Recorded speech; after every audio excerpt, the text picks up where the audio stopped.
할렐루야, 감사합니다. 오늘 말씀의 제목은 차자가 장자가 된 에브라임. 민수기 2장 24절 말씀입니다. 에브라임 진역에 속하여 계수된 9년의 총계는 10만 8,100명이라. 그들은 제3대로 행진할지니라. 아멘. 말씀 나누겠습니다. 할렐루야, 감사합니다. 오늘 제목은 차자가 장자가 된 에브라임. 에브라임 하면은 누구 생각나죠? 저는 그 인물이 생각나는데요. 미국에서 가장 존경받는 흑인 철폐, 남북전쟁 승리자로 이끈 기도의 사람, 에브라임 링컨. 네.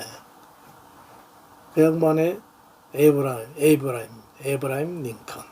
예. 차자가 장자가 됐다. 저도 둘째입니다. 둘째가 장자가 된 에브라임. 이 제목을 가지고 은혜를 나누겠습니다. 이 에브라임 지파가 가나안 정복 전쟁을 마치고 땅을 배정을 받았는데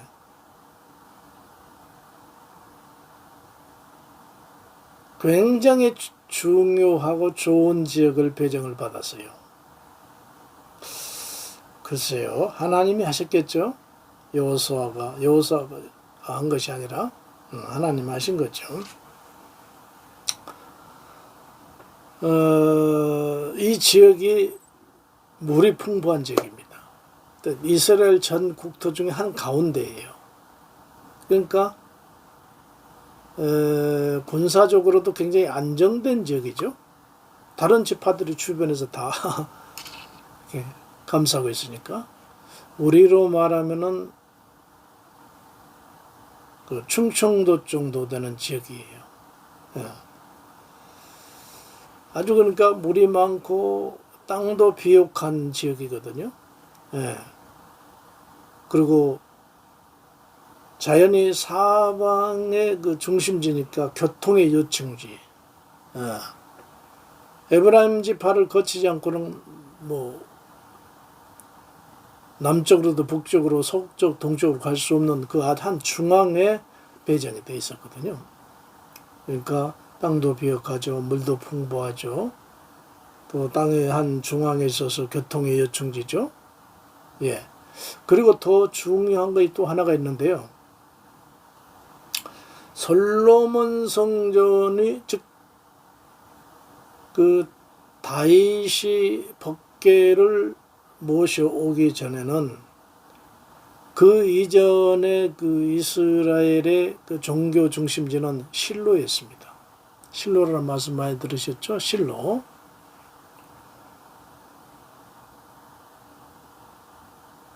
이 실로가 초기 이스라엘 백성들, 즉 여호수아 이후 다윗 시대까지 이스라엘의 종교의 중심지였습니다. 그런데 이 실로가 에브라임 지파에 속한 지역이에요. 한번 생각해 보세요. 그 에브라임 지파의 지역이 물도 풍부해요. 땅도 좋아요. 교통의 요충지예요. 네. 뿐만 아니라 종교적인 또 중심지까지 됐다. 이스라엘 여러 지파 중에 아마 최고로 치워주는 그런 복을 받은 사람이 에브라임이고 에브라임 지파 사람들입니다. 또 거기서 우리가 잘 아는 대로 초기 그 땅을 분배하던 그 인물이 여호수아잖아요. 모세 후계자. 이 사람이 에브라임 지파 사람입니다.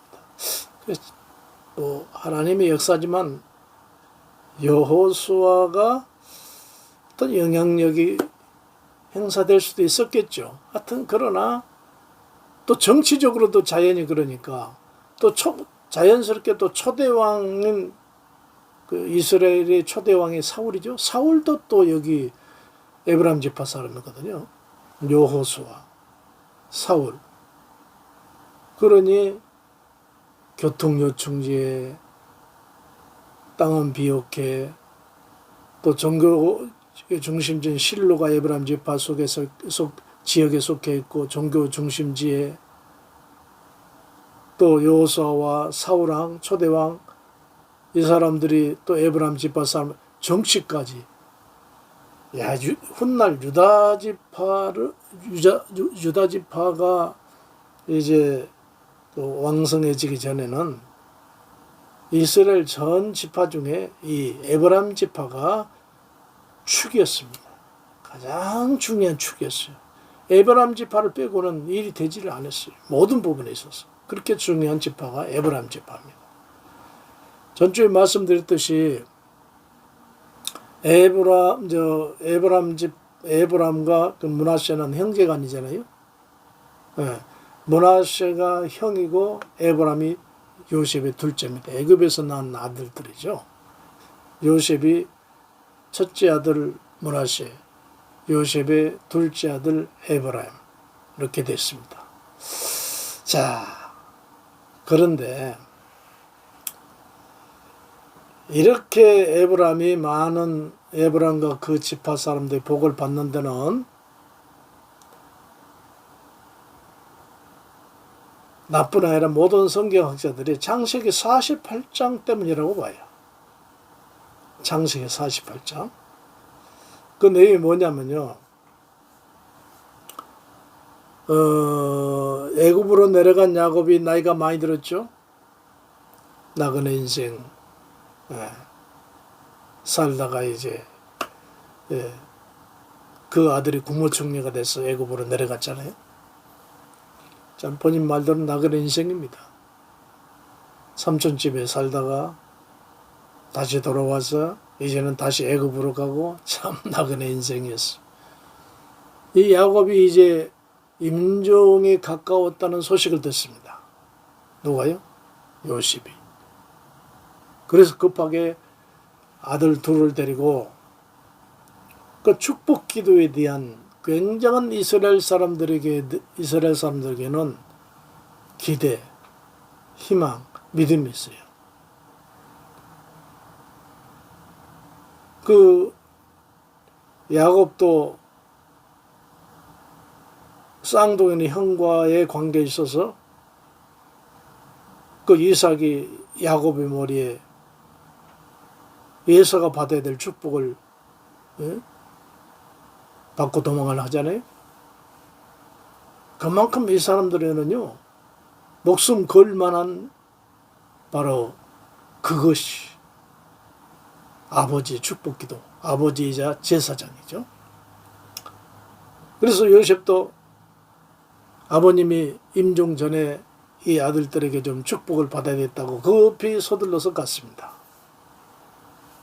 눈도 안 보이고, 그렇죠? 기력도 없고, 그러니까 아버지 저 요셉입니다. 그러니까 눈도 보이고 뜬 눈이나 뭐 감은 눈이나 이제 그 임종 전이니까 아 그래 왔구나 그랬겠죠. 아버님 그리고 아버지 손주 므낫세와 에브라임도 데리고 왔습니다. 아 그래. 근데 아버지 이제 천국 가시기 전에 우리 므낫세와 에브라임에게 축복 기도 좀 해주세요. 그런 겁니다. 그래야지. 자 그러면서 이제 그 야곱의 그 오른쪽에다가 큰아들 므낫세를 앉히고 왼쪽에다가 에브라임을 앉힌 거야. 지금 야곱은 뭐 기력도 없고 정신도 혼미하고 눈도 없고 눈도 어둡고 그런 상태잖아요. 기도하자. 그런데 갑자기 아버지가 손이 여기 뭐라고 했냐면요. 창세기 48장 14절에 므낫세는 장자라도 팔을 엇바꾸어 얹더라. 분명히 이 오른쪽 앞에다가 므낫세를 앉히고 왼손 앞에다가 에브라임을 앉혔는데 갑자기 아버지가 이러고 축복 기도를 이제 하려고 그러는 겁니다. 그러니까 창세기 48장 17절에 깜짝 놀래. 누가? 요셉이. 그러면서 손을 풀어가지고 아버지 이쪽이 므낫세, 장자 므낫세고 이쪽이 에브라임입니다. 그랬거든. 그래서 이제 손을 좀 풀려고 하니까 창세기 48장 19절에 뭐라 했냐면은 아버지가 허락하지 아니하며 이르되 나도 안다 아들아 나도 알아.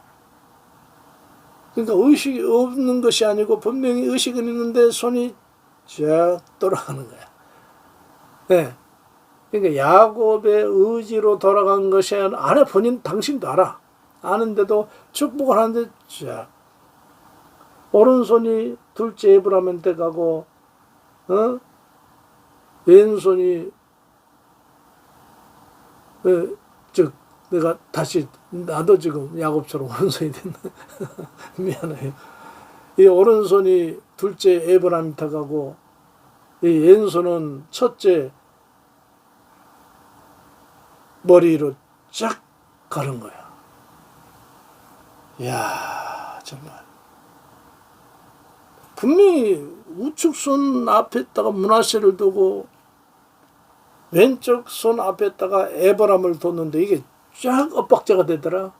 요셉이 풀려가니까 나도라 안 된다. 왜 그러시? 나도 안다 하더라. 나도 알아. 성령께서 받을 성경의 우측 손 지난주 어제 말씀드렸죠. 우측 손 능력의 손입니다. 능력 쪽이다. 축복의 쪽이거든요. 예, 이게 엇박자. 므낫세가 아니라 에브라임 쪽으로 쫙 가고 왼손 쪽으로는 므낫세 쪽으로 쫙 가고. 이거 참. 여러분 야곱과 쌍둥이인 에서도 그 형 에서가 받을 축복을 별미를 먼저 가지고 들어온 야곱이 그 어머니 합동작전해 가지고 야곱이 받지 않습니까?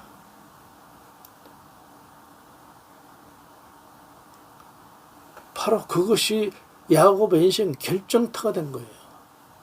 그건 기도라기보다는 예언이고 축복입니다. 자, 시간이 벌써 다 됐네요. 얘기하다 보니까 한 말씀만 드리겠습니다. 우리 예수님의 오른손, 성경에 오른손이란 말이 말했다. 우리 하나님 여호와의 오른손, 그 오른손이 내 머리에 머물러 있어야 됩니다. 내 머리에. 그럼 저랑 같이 여러분 화면하고는 정반대일 수도 있으니까 여러분 오른손 한번 저랑 같이 한번 들어보세요. 그리고 머리에 한번 얹어보세요. 저를 따라서 주여, 주님의 오른손이 이종의 머리에 얹어져서 하나님의 놀라운 축복이 임하게 하여 주옵소서. 아멘. 예, 이런 성도 되시기 바랍니다. 왼손이 아닌 하나님의 오른손에 예수님도 하늘 보좌의 우측에 성부 하나님의 우측에 앉아 계시더라. 우측이 굉장히 중요한 거거든요. 이런 은혜들이 하나님의 오른손이 꼭 여러분의 머리에 함께 하셔서 복의 복을 받으시고 건강하시고 평안하시고 하나님의 능력이 충만하시기를 예수 이름으로 축복해 드립니다. 할렐루야.